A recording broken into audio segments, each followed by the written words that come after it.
Rupi Kaur found all kinds of things down there.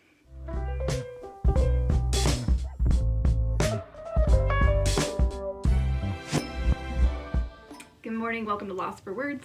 I'm Sarah Woods, and today we are in our last week of Rupi Kaur's book, The Sun and Her Flowers.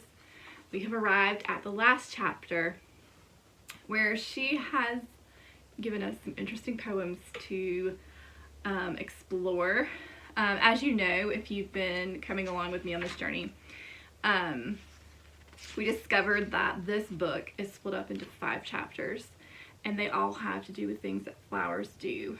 And we started off with wilting, then falling, then rooting, then rising, and now we are probably at our favorite chapter of what we think of when we think of a flower, like what we as humans appreciate so much about flowers. It's their color, their blooming, when they show us all their beauty.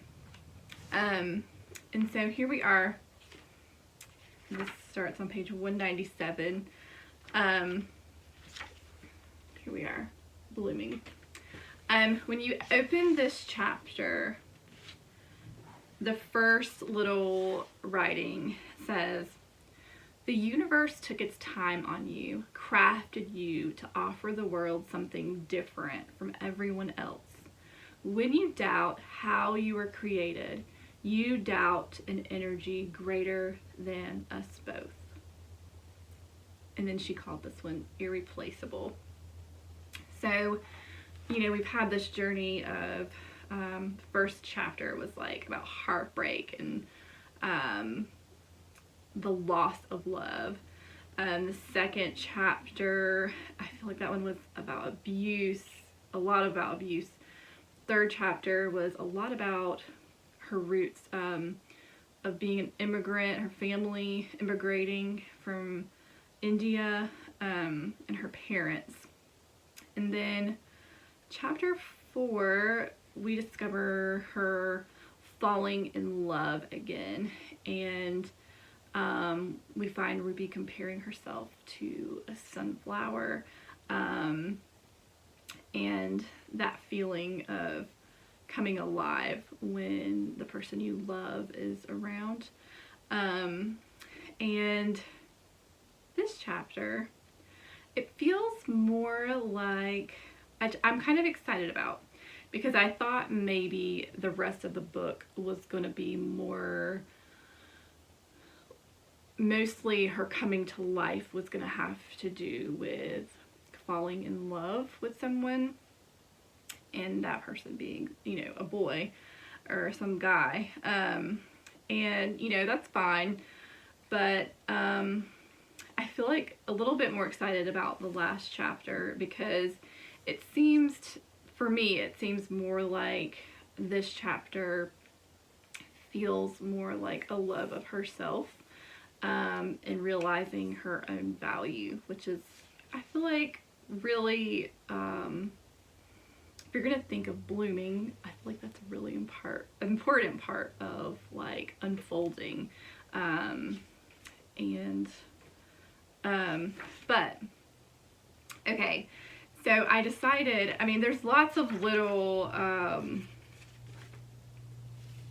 great little poems that have to do with like loving yourself, like look down at your own body and whisper, there is no home like you. So there's tons of stuff that's like that, which is great. But she has this one poem that is so weird and interesting that I was like, you know, a lot of her stuff is shorter and, you know, straight to the point, and sort of like you kind of put them all together into one, you know, like long little piece. But this one felt more like it was its own piece to me. To me, it had a very interesting visual to go with it. Okay. All right. So let's just start. Okay. What does Rupi find down there? Here we go. When first woman spread her legs to let the first man in, what did he see when she led him down the hallway toward the sacred room? What sat waiting? What shook him so deeply, all confidence shattered? From then on, the first man watched the first woman every night and day, built a cage to keep her in so she could sin no more, set fire to her books, called her witch, and shouted whore, until the evening came when his tired eyes betrayed him. The first woman noticed it as he unwillingly fell asleep. The quiet humming, the drumming, a knocking between her legs, a doorbell, a voice, a pulse, asking her to open up, and off her hand went running down the hall toward the sacred room. She found, what does she find? She found God, the magician's wand, the snake's tongue, sitting inside her, smiling. When the first woman drew magic with her fingers, is what she entitled this, and then this is her drawing. Okay. So here you have this little this journey of a woman, and it's the first time a woman has ever spread her legs to let a man in, and she wants to know what sat waiting for him in that hallway. Like, what shook him so deeply that all confidence was shattered? I find this fascinating. She starts to,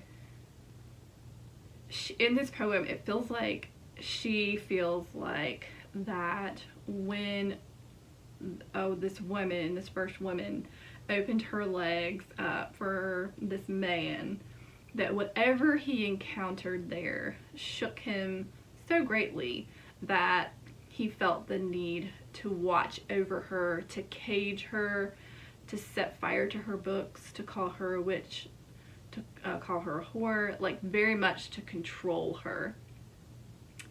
And then one night when he was too tired to keep watch on her, you have this woman, so yeah, this guy, he's like falling asleep. His eyes are so tired, he falls asleep. And it says, the first woman noticed it as he unwillingly fell asleep. The quiet humming, the drumming, a knocking between her legs, a doorbell, a voice, a pulse, asking her to open up. And off her hand went running down the hall toward the sacred room.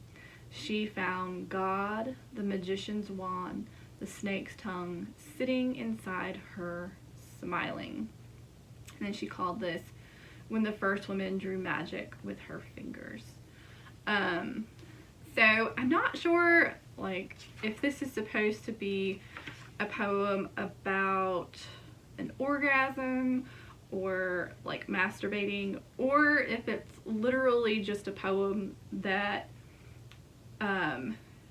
that's about the inside of her and what is so amazing about this space that's inside of her. And she discovers, I think it's very interesting, like she feels this humming, this knocking, this doorbell, like almost like this thing that is like calling her down there, and off she goes towards the sacred room. And when she gets there, I think this is really interesting, the things that she finds there. She finds God, she finds a magician's wand, and a snake's tongue sitting inside her, smiling. I feel like those are all like really interesting things to find down there. So I'd be curious what you guys think of those three things and what they're supposed to represent. Like, what is their symbolism? Because I feel like for Rupi Kaur, like a lot of her stuff is very just kind of, you know, frank and blunt and what is what it is. But to me, this one actually has a little more symbolism. So she found God. She finds God a lowercase G-O-D. Actually, you know what? Now that I look at this whole poem is lowercase. Are all her poems lowercase letters? Let me look at something really quick. I'm like at the end of her book, and I'm just now noticing she doesn't have a single capital letter in this whole book. It's all lowercase. Okay. So, I guess God would, I don't know. I grew up like in a like church environment, like Christian environment. So like God, whenever you refer to God, it was with a capital G. But she has a lowercase g. But nothing in her book is capitalized. So God's not going to be capitalized either, I guess. So anyway, in this sacred room, she found God. To me, that's an interesting thing to find in a woman, like down there, like women's area. Because if you think about, I guess for me, like, I'm not from India. I don't know much about Indian religion, or Rupi Kaur's religion, like, what she believes, as far as God goes.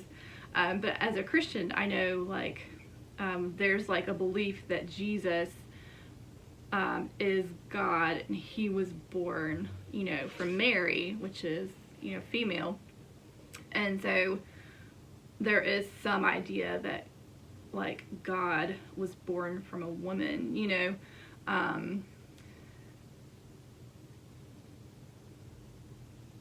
So in this sacred room, she found God. So for me, like, I'm pretty sure, I don't know what she thinks, like what visually she thinks of when she's writing this.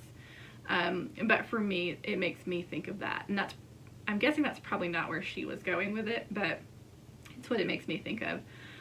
So down there, she finds God in this sacred room.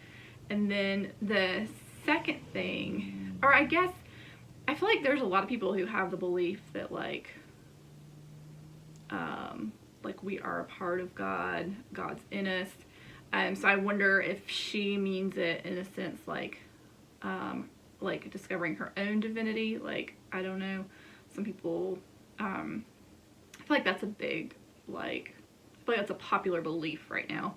The second thing that she finds is a magician's wand, which I find fascinating. It makes me curious if magic is popular in Indian culture. Or I guess I'm like, why a magician's wand? Is she just trying to say that in this sacred place, is there like magic there? So yeah, the magician's wand. So she found God. Like, so is there like something divine that is happening in this sacred space? The magician's wand. There's something magical about this sacred space.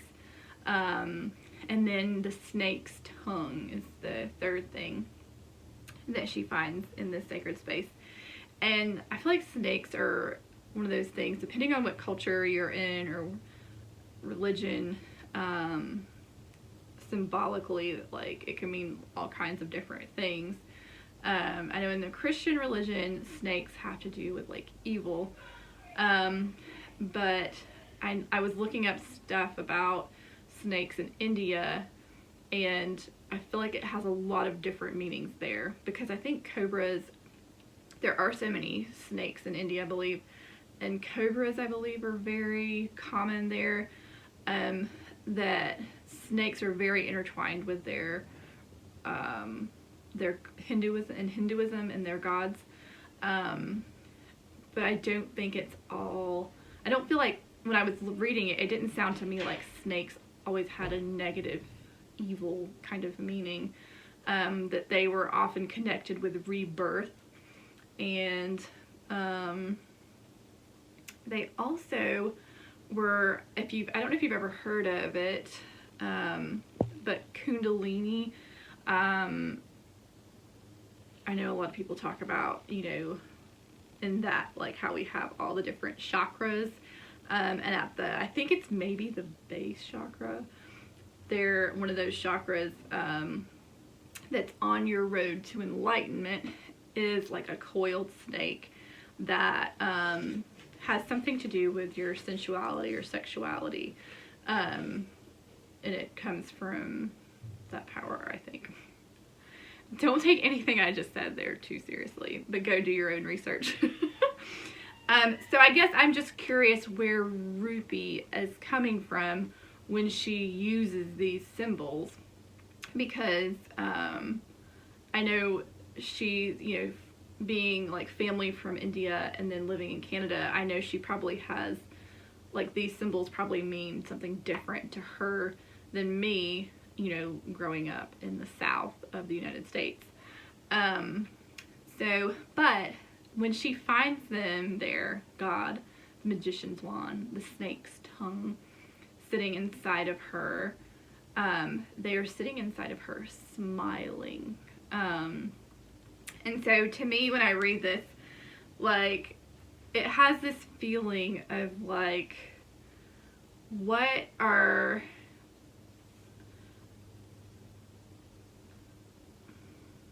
It's a strong representation of women's sexuality, and this feeling of like, what did men discover there that they're so afraid of, that they want us, that there's some, to Rupi it seems like there's this sense that men want to control women, hide women, cage women. What is it down there that would make them so afraid of us? And so she goes on this journey down there, and she discovers that in this sacred space, a sacred room, there's something divine, there's magic, and then there's this snake tongue. Is that supposed to represent something evil? Is it supposed to represent rebirth? But all these things are down there, and they're smiling. It makes you, or to me, it makes me think of that whatever men encountered in women's sexuality, in our femininity, like, that made them want to cage women, that would be something very powerful, that what she discovered in herself was something very powerful. And the fact that they are all smiling means that, or to me, it makes me think that, like, they know, like, and, like, I don't know, I'm just imagining, like, God, a magician, and a snake, like, some man, like, peeking in down there and being like, oh God, we gotta lock this up. This is dangerous. Women are dangerous. So, I don't know. I thought this was a fascinating poem. So, I guess, I feel like that's a good poem to end this series on. You know, especially for a chapter about blooming, that you have this woman discovering that the thing that makes her woman, her femininity, like, that there's something inside of her that is so much more powerful than she realized. Like, she didn't even realize it. And it's like this idea that, like, men knew it all along, but she didn't get to figure it out until he fell asleep. Which I find fascinating. But anyway, so yeah, we're gonna stop there. This has been a really interesting book for me to explore. I feel like I've gotten a lot closer to Rupi, and I've actually really enjoyed it. I really wasn't sure how I would feel about this book or her work. You know, like, I hear people talk about its simplicity and they make fun of it, and it is. It's not like this complicated, over your head type of writing, but it definitely has her heart in it, and it definitely has honesty in it, and it has things that can help you, I don't know. She does still give you things to explore that are worth exploring, that are very valuable. So thank you, Rupi. I have enjoyed my time in your book, and at some point I will be getting Homebody and seeing what she's got going on there. Next, okay, it is time for us to move on to a new poet, and this woman, I believe, is from Tehran, which I believe is in Iran. And she's lived lots of different places, and I will tell you about those next time when I introduce her. But this is her book that we're going to be exploring, and it's called God, Does Humanity Exist? And her name is Kaman Kojori. And hopefully by next week I will make sure I'm saying her name correctly. But I hope you'll be excited to join me on our exploration of her book of poetry. Thank you. Have a great week.